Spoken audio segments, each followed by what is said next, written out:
the Masculinity Unmasked podcast with hosts Max Wilson and Greg Styan. Yeah, perfect. Okay, hello and welcome everyone to Masculinity Unmasked, the fortnightly conversation that delves deep into what it means to be a man in the 21st century. So today we're going to be exploring the topic of the mind-body connection. And as always, I'm joined by my co-host, Greg Styan, who, like myself, is a coach.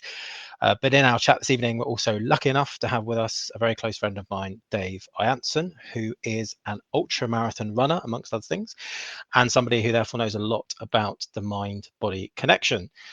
So diving straight in then, Dave, I obviously know quite a lot about your journey, but do you want to talk the listeners through what ultramarathon running is and a little bit about how you got to where you have with all of this? Sure, yeah. So first of all, thanks for having me, guys, and it's great to be here. So my journey started, I started doing sort of 5 and 10 Ks. Originally, it's because my parents started doing a lot of running when I was about 16. And I just sort of started getting into it, following them around the town that I lived in, and then through that, just started doing longer and longer distances. And I eventually joined a running club. I was still sort of very fresh-faced and new to it. And this was just after uni. And someone I met at that running club was doing a race in the Lake District. I'd never heard of it, didn't know. I hadn't really done any races other than sort of the odd 10K before that. But I used to go to the Lake District all the time, loved it, thought, yeah, great. A race in the Lake District, that sounds really good. I had no idea what I was getting myself into. I'd not done any long distance running at all in the past. And suffice to say that that race did not go well. That was a steep learning curve. And following that, the guy that I did it with, we were at our running club in the weeks that followed, and he said, we're just not cut out for it. That's not really for us at all. And I thought, I just thought that wasn't true. I thought we were really just underprepared. We had no idea what we were getting into. I hadn't trained for it really. And I thought, I reckon if we trained for this properly, this could definitely happen. So I signed up for the same race the following year, and just spent that year kind of working on it, and then did the race, finished it.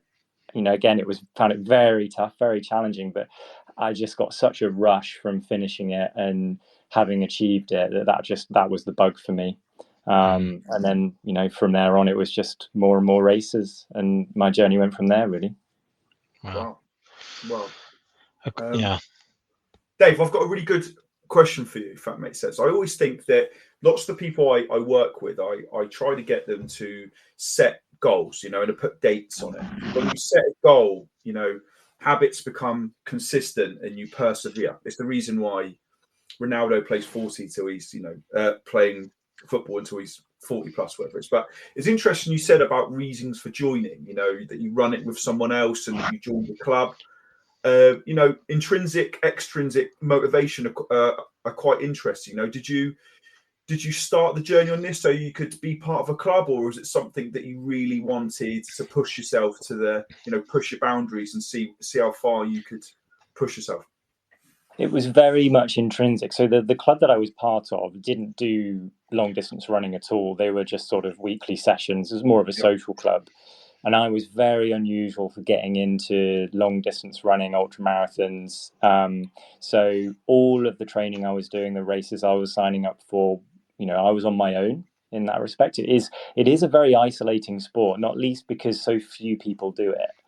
And it is very hard to kind of have conversations with it about it to people without, sometimes it can come across as a little braggy, saying that you do these sort of things just because it is so unusual. It's very, that can be very hard sometimes. But mostly, obviously, just the races themselves, you are spending hours and hours and, sometimes up to a full day completely on your own without seeing anyone else. And that is very isolating as well. So you have to have a reason why. You have to have a personal and intrinsic reason why you're out there doing these things. It can't be you can't be relying on kind of external validation, I think. So a lot of it for me is a deeply kind of personal and an intrinsic goal for myself and the reasons why I go out and do these things. Interesting. That's really interesting. That sort of, yeah, that the reason why we're doing this, any of these big feats that we have. Because I remember us, Dave, at university, sort of running a couple of K, and you've gone from that to literally, Wow, running hundreds of miles, and it's always incredible to sort of hear your stories. But thinking of that why, then, how much does that take you through when things are getting tough in the race? I think it's the only thing that really gets me through. I think you have to. I mean, obviously, you go through loads of ups and downs when you do these sort of races. I mean, a really good example is the 100 miler. It's the kind of it's what it's called the marathon of ultra marathons. It's the thing. It's the sort of race distance that everyone wants to tick off when you do a 100 miler. And the reason for that is because it is the discipline or the distance that you go through everything on that. You are the fastest person in the world will do them in about 14 hours. Median time in the UK is probably 20 to 24 hours. So Wow. at a minimum, you're starting at 6 a.m, you're going all the way through the day, you're seeing the sunrise, the sunset, and you might even see the next sunrise. Most people do. So you really need a strong reason as to why you're out there. And for me, it's a little bit of like, it's different things at different times. And the physical experiences you go through when you're on those races, and the emotions that they bring. Like, I'm not someone who's particularly good at talking about my emotions. It's something I've had to really learn to do. It was not a natural behavior at all, and I found that doing this sport and doing these races is a really interesting way of kind of like expressing that emotion and channeling it in some way, and having something really positive come out of it. And that it is something that I derive a lot of joy out of. And it sounds odd to tell people that, because when you're running for sort of like 24 hours and you're going through a lot of pain, to say that you enjoy that. And it's a very specific type of enjoyment, and not least because obviously you set out to achieve a goal, and it's a very overwhelming thing to set out and try and do, and to complete it, and to have kind of gone through everything you've gone through. You just derive so much joy out of that, and it's something you look back on. It builds confidence for me, and you just go. It's very hard not to kind of build on that and go on to sort of greater challenges. So it is something that's like very personal as you go through. Everyone has their own personal experiences and reasons why they're there. And it's something they all deeply rely on to get through the race. Wow. And it's we're talking days here of running, which is just incredible. And the thing that sort of comes up for me is, how do you even begin to mentally prime yourself for that and prepare yourself for these sorts of distances, not just physically but mentally as well? Well, I think you obviously the experience of having done these things before and knowing that you can do it, you will get through it. But let's say it's like a brand new race distance, you've never done it before.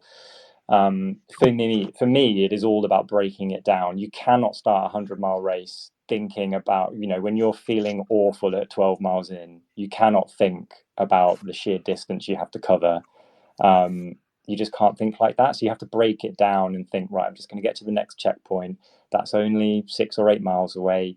I'm not going to think any further ahead than that, or I'm just going to, focus on the next fluids and fuel that I can get in. You just break these things down into more manageable chunks. That is the only way you can really cope. And that's a big sort of tactic for me. And the other side of it is that I kind of think of it, the skills I've learned and what I think has worked well for me, it sort of seeps into all parts of my life. So I always meditate every morning. Physical health is obviously very important to me, and that has for me, that's a big connection to my mental health. If I don't feel physically well, then my mental health is never going to go well either. Practice breathing a lot. That's part of the main reason about meditation, because that's such a kind of tool for me when I'm feeling overwhelmed during these races, is just keep breathing. just focus on your breath.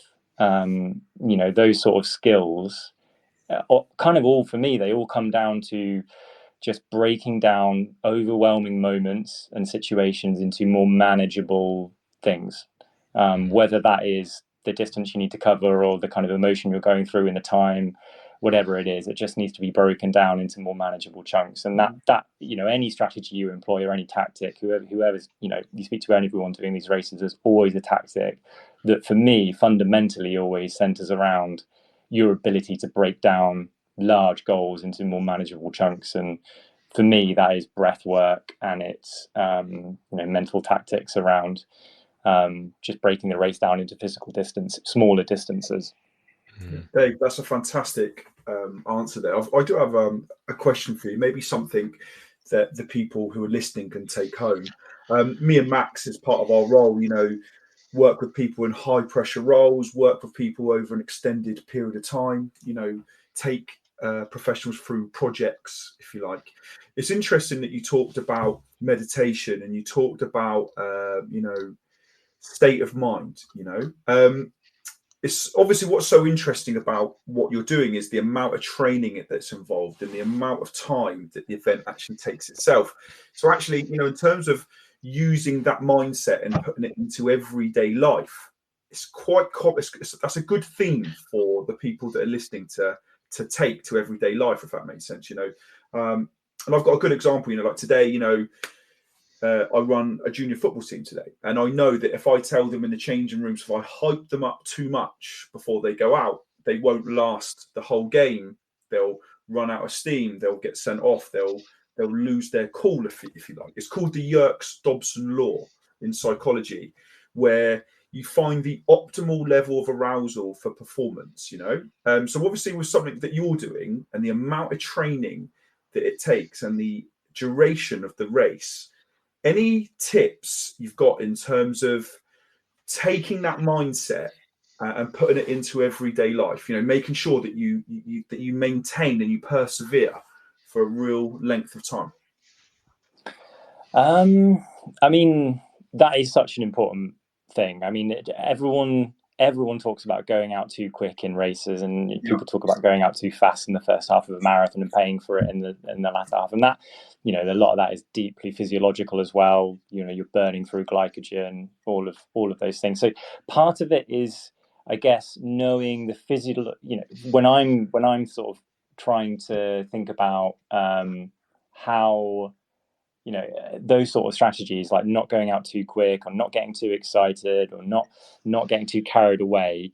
For me, there's like, if I think about if I did that in a race, I would blow up because of the kind of physiological impact of that state of arousal. I would burn through all of my fuel, and I wouldn't be, I'm not really going to maintain that pace for the race distance. So my sort of long-term goal being completing the race and the distance comes at the cost of that short-term burst in energy.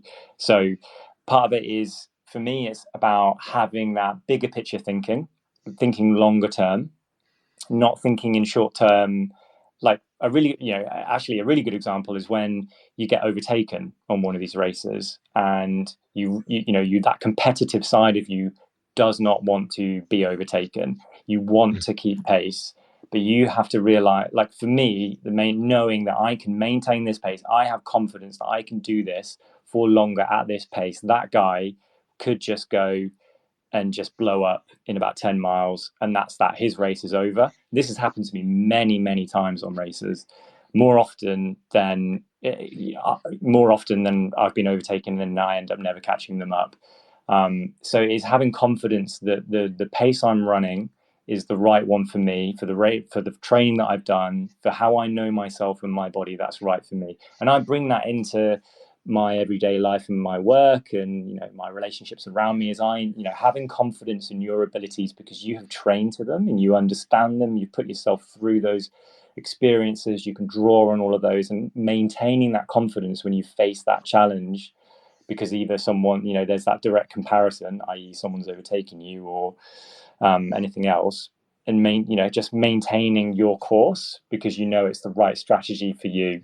That's a major lesson for me in the rest of my life, and drawing on the tactics that you employ every day to make sure that you kind of continue with the goal that you've set out. So it's really, those are all skills that I draw on every day.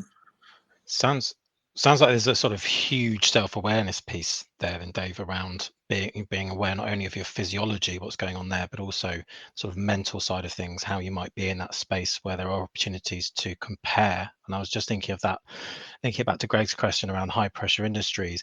All of this stuff is really useful. Even the morning practice stuff that you were talking about earlier, having a morning routine in the first place, building something that works for you has shown to help with performance and all of those things. But I really like that idea of being aware of ourselves, both mentally and physically. What are our limits? What are our capabilities? But how can we push ourselves and expand as well?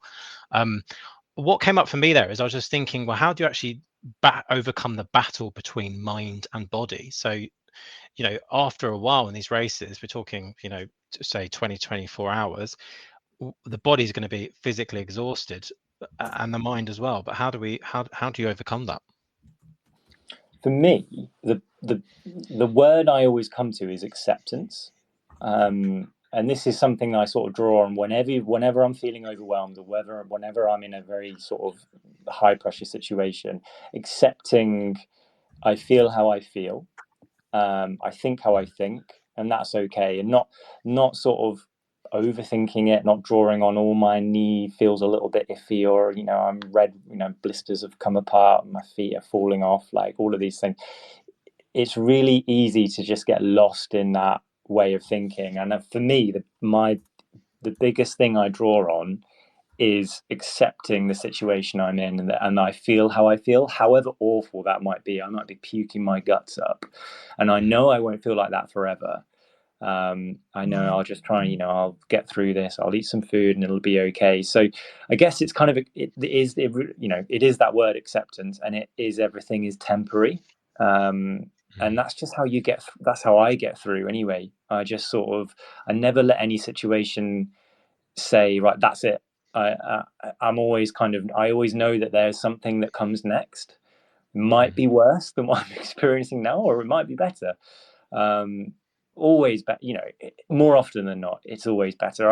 Early on in my experiences with running, I had a few DNFs, which is did not finish basically.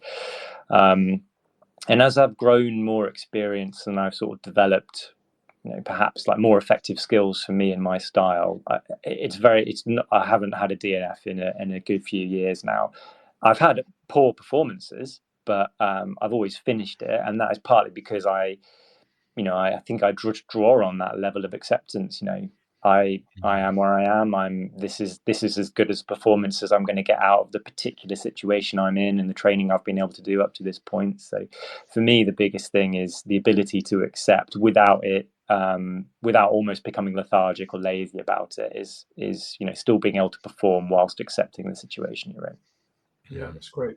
Dave, I've got one more question for you, which is interesting. Drawing on some of the conversations that I have with some of the clients and some of the people that I work with, I think one of the biggest questions that I see, or one of the biggest problems, if you like, for some of the people that I work with, is they wonder why some people are so successful and they're